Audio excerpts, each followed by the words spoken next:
All right, gang, just like the most recent video, we talked about NSAIDs and how they work. This is another in the series. Actually, this is going to be how turmeric works. So I thought, man, I'll just look up a really nice quick definition, a couple pictures, diagrams, and it should be easy. I have never really looked up turmeric in this amount of depth. It's not easy, it's really complicated. It hits a lot of different places. So we'll kind of go through a little bit, but again, and I think it's important to kind of have some idea. And there's certain things that we do need to know about if we're going to take turmeric. But I'm going to talk about a little bit of the mechanism of action of turmeric. And actually, it's much more complicated than the ibuprofen and Motrin. It actually works in a lot of different ways, which is good and bad because it makes it more complicated. And maybe that is the advantage of taking an ibuprofen or a Motrin, is that it's been designed in the lab to affect one little spot, where this is not been designed in the lab, right? It's a spice, I guess you'd say. Maybe that is good and bad because it helps in lots of different ways. But anyway, if we look at turmeric, right?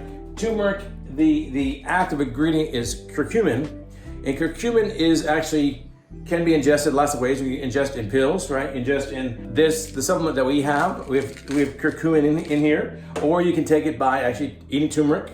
I think, whatever way you feel most comfortable. Lots of people have turmeric tea they used to. The key thing with turmeric is it's not absorbed very well with the body. We have to have something else with it to help us get that bioavailability, right? It's hydrophobic, which means it's more, it likes fats, it doesn't like water. And so actually eating with a fatty meal may help, but I'm not suggesting you eat a fatty meal. Two other things helps, black pepper, and this other thing called bromelain.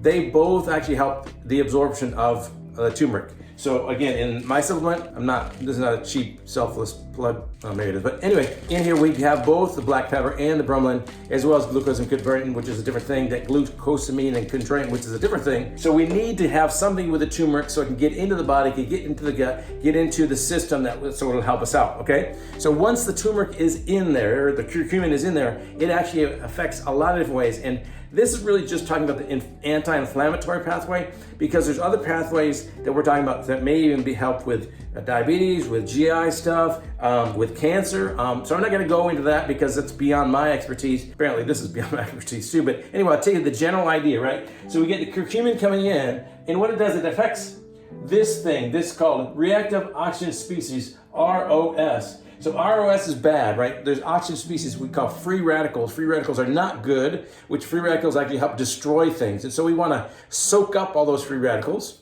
And the reactive oxygen species actually are like that for those free radicals. So we want to minimize that, right? So we minimize that by affecting a whole bunch of different things. COD, CAT, it's not CAT, but CAT, CHO1. And then, so when the curcumin comes in, and these two things, so these guys here, curcumin upregulates, makes them bigger, and that decreases the ability of the reactive oxygen species, right? So that's good. And then on the other side of it, it affects things that decrease the ability to make ROS, right? So these guys decrease RS, these guys, this and this, right? The COX-2 we know about from before. The COX-2 actually, if we can inhibit the COX-2, that's what we do. So part of the curcumin way of decreasing inflammation is decreasing the ability of COX-2. So it is this little part, which we talked about last time, COX-2 inhibitor. Well, essentially, curcumin is a COX-2 inhibitor too, but it does a whole bunch of other stuff as well. So that's good. So we got the COX-2 and the INOS and the MMPs, all these guys, all these in 9 different ways helps minimize inflammation. Again, which is great, but it's not really targeted.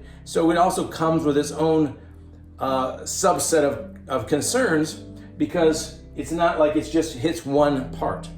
So we decrease the free radicals, which are good. The other part of the turmeric is that we already talked about it has to be get into the body, but when it's in the body, it affects other things besides just inflammation. And so if you're on a blood thinner, actually can potentiate or increase the ability of that blood thinner to make your blood thinner. So you have to be careful if you're on blood thinners. Talk to your doctor, right?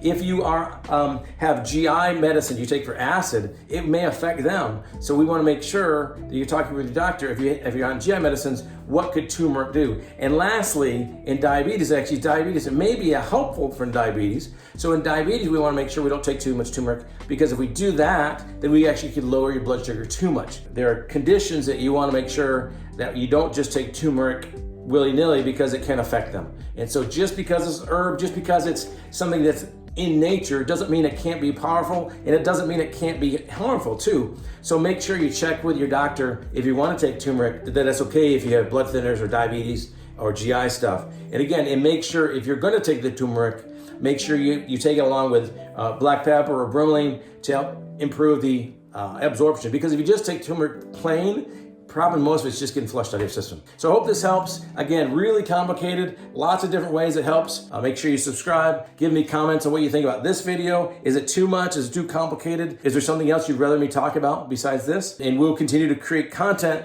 that is best for you. That's what I care about. This was complicated. It took me a long time to try and figure out a way to make it, boil it down. And if it's not useful for you, then we won't do this kind of stuff again. Hope this helps, and we'll talk to you soon.